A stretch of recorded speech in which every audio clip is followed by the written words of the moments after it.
Prime Minister Ji, yes, don't believe OPS. He's a bad fellow, bad fellow. இவருக்கு English அவ்வளோதான் தெரியும். கியாஜி எவனா இருந்தால் நமக்கு என்ன? தமிழ்நாட்டில் நமக்கு நல்ல அடிமைகள் 2 பேர் கிடைச்சிருக்கா. உங்களுக்கு வேற ஒன்றும் கேட்க வேண்டாம் ஐயா. ஒரு நிரந்தர கவர்னரை போடுன்னு கேட்கறதுக்கு ஒரு தைரியம் இருக்கா? நீ எல்லாம் எதுக்கு மந்திரிங்க?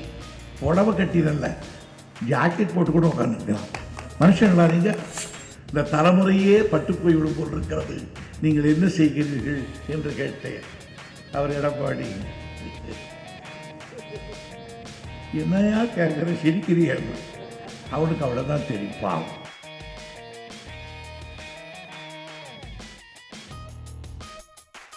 இன்றைக்கு இருக்கிற ஆட்சி அதில் கொஞ்சமாவது இருக்கிறது என்று கருதுகிறீர்களா?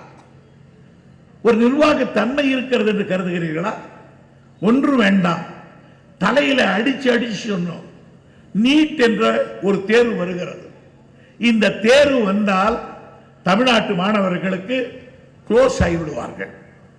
ஆகியதால் இந்தியா முழுவதற்கும் அது பொருந்தட்டும், ஆனால் தமிழ்நாட்டுக்கு ஒரு விதிவிலக்கு கோருங்கள் என்று ஒரு தீர்மானத்தை சட்டமன்றத்திலே நிறைவேற்றுங்கள் என்று சொன்னோம்.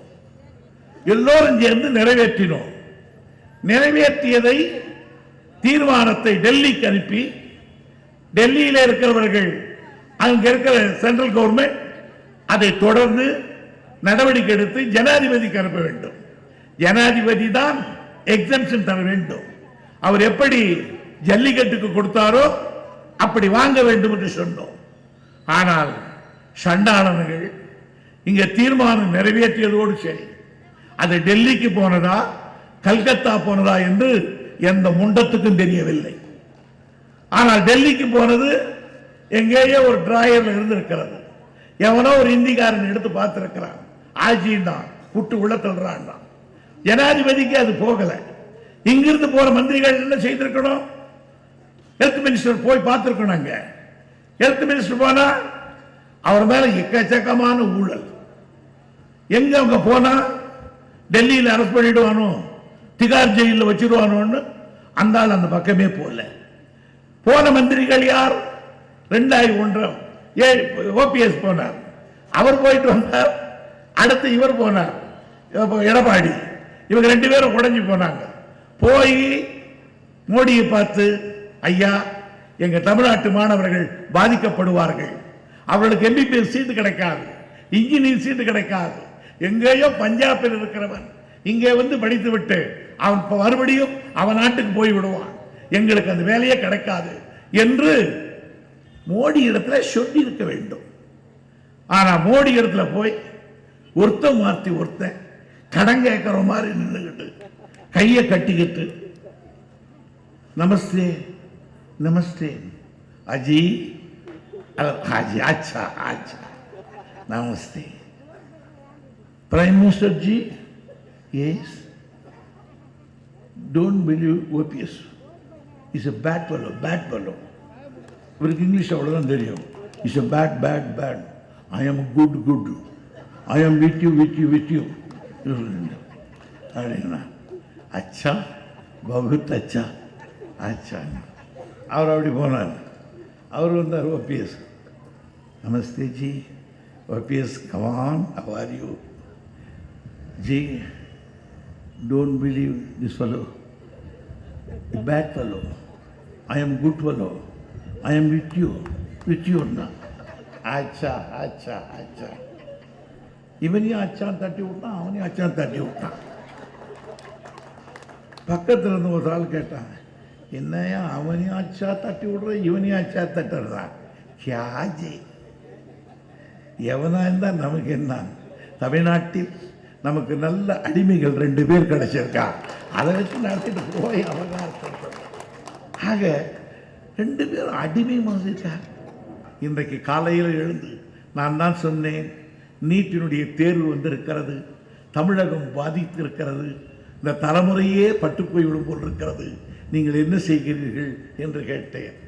அவர் எடப்பாடி, என்னையா கேட்குற, சிரிக்கிறீர்கள்?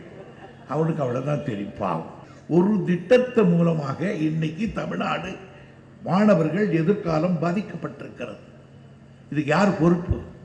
ஏன் மத்திய சர்க்காரை கேட்கிற தைரியம் இல்லை? உங்களுக்கு வேற ஒன்றும் கேட்க வேண்டாம் ஐயா, ஒரு நிரந்தர கவர்னரை போடுன்னு கேட்கறதுக்கு ஒரு தைரியம் இருக்கா?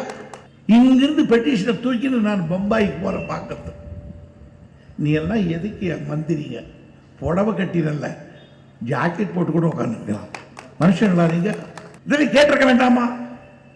ஒரு வருஷத்துக்கு மேல ஆச்சு, எங்களுக்கு ஒரு கவர்னர் கூட போட முடியலையா?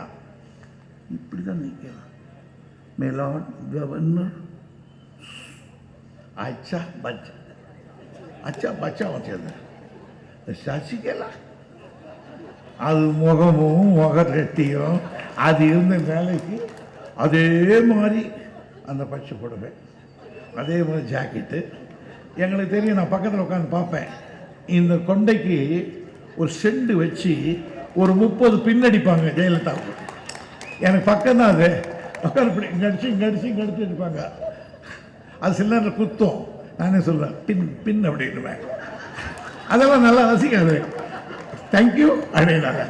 அந்த மாதிரி பின் அடிச்சுக்கிட்டு இருக்கோம். இது அதே மாதிரி ஒரு கொண்டி சுற்றி இதில் வச்சுட்டு ஒரு பின் அடிச்சுட்டு அதே மாதிரி மேக்கப் போட்டு அதே பண்ணிட்டு அடக்காங்க. அவன் நம்ம புதுசு தான், அதே சசிகலா தான்டா. உடனே அது அது பால்கனியில் ஏறிக்கிறது, அப்படி கையை காட்டு. ஜெயலலிதாவின்னே காண மயிலாடு கண்டிருந்த வான்கோழி மாதிரி உடனே அவெல்லாம் அம்மா சின்ன பெரியம்மாவே உயிர் பெற்று வந்து மாறிட்டு வா சின்னம்மா அப்படின்னு அவனுங்க. இதை பார்த்த உடனே அவனுக்கு ஆள போகிறான் சார். இந்த பத்திரிக்கைக்காரன் முதலாளிகள் இருக்கான் பாருங்க, இவன் பூரா போயிட்டான். CC madam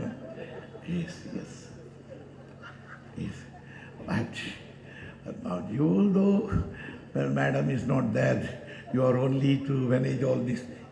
Yes. இன்னும் ராம் போய் நிற்கிறார். அட சண்டாளா, எவ்வளோ பெரிய ஆடு. அப்புறம் பார்த்தா எல்லாம் நிற்கிறான். எல்லாம் பத்திரிக்காரன், ஒன்று டிவிக்காரன், இந்த டிவிக்காரன், அந்த டிவிக்காரன். உடனே அது எல்லாம் காலில் விழுறது அப்படின்னா ஒருத்தன் Who is that? We are coming from Karnataka police. Karnataka police. What happened? Just now we received judgment copy from the Supreme Court. Who years?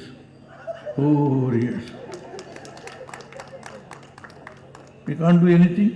Nothing.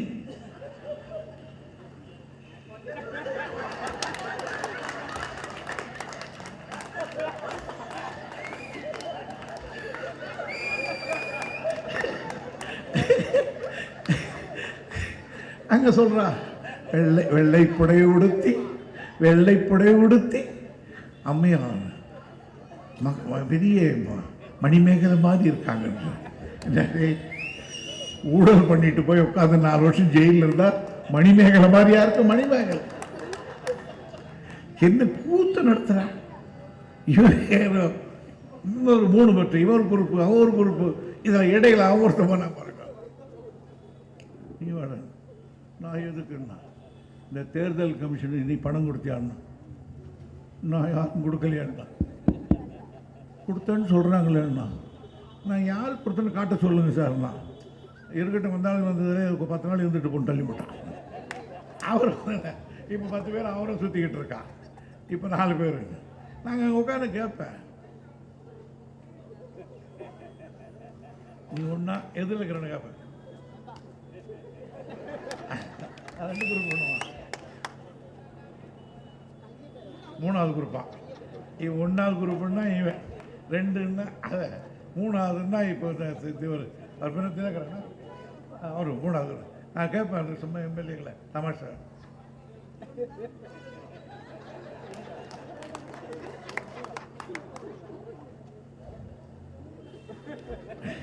இங்கேயே கணக்கு எடுத்துருவேன் நான். மொத்தம் எந்தெந்த குரூப்பில் இருக்கேன் நான். அதனால் சட்டம் ஒழுங்கு இல்லை, நாடு இவ்வளவு கேவலமாக போன நாடு உலகத்தில் பல. மற்ற நாட்டில் இருக்கிறவெல்லாம் என்ன காரி துப்புறான். நாங்கள் நினைச்சா இப்பவும் கலைச்சிட முடியும். ஆனால் கலைஞர் எங்ககிட்ட சொன்னார், நல்லா பேசுகிறப்போ நான் ராஜா பொன்முடி 3 பேர் இருக்கிறோம். அப்போ கூட சொன்னார், யோ அந்த அம்மா அப்படி இப்படி இருக்குது, ஏதாவது ஆயிடுச்சுன்னு வச்சுக்கியா, அதில் 4 பேர் இழுத்து போட்டு ஆட்சி அமைக்கிற வேலை வேணாம், கோழைத்தனமான அரங்கேற்ற வேண்டாம், வீரனா வெற்றி பெற்று நிற்கணும், அதாண்டா இருக்கணும்னு கேட்டார். அந்த தலைவருடைய ஆணையற்று இன்னும் பொறுமை காக்கிறோம். எவ்வளோ நாளைக்குன்னு சொல்ல முடியாது. நாளைக்கு அதுக்கு ஒரு அமெண்ட்மெண்ட் கொடுத்தாலும் கொடுத்துருவோம், அது சொல்ல முடியாது. உலகமெங்கும் பரவி இருக்கும் தமிழ் நெஞ்சங்களே, உங்கள் பகுதிகளில் நடக்கும் நிகழ்வுகள், போராட்டங்கள், பிரச்சனைகள், அதிகாரிகளின் அலட்சியத்தால் புறக்கணிக்கப்பட்டுள்ள திட்டங்கள், லஞ்ச புகார்கள் மற்றும் சமூக அவலங்களை இந்த உலகிற்கு வெளிச்சம் போட்டு காட்ட விரும்புகிறீர்களா? உங்கள் செல்போன் மூலமோ அல்லது தங்களிடம் இருக்கும் கேமரா மூலமாகவோ பிரச்சனைகளை வீடியோவாக பதிவு செய்து எங்களுக்கு அனுப்புங்கள். உங்கள் பகுதி பிரச்சனைகளை உலகுக்கு வெளிச்சப்படுத்தி அப்பிரச்சனைகள் நீங்க வழி செய்வதுடன் உங்களுக்குரிய சன்மானத்தையும் வழங்குகிறோம்.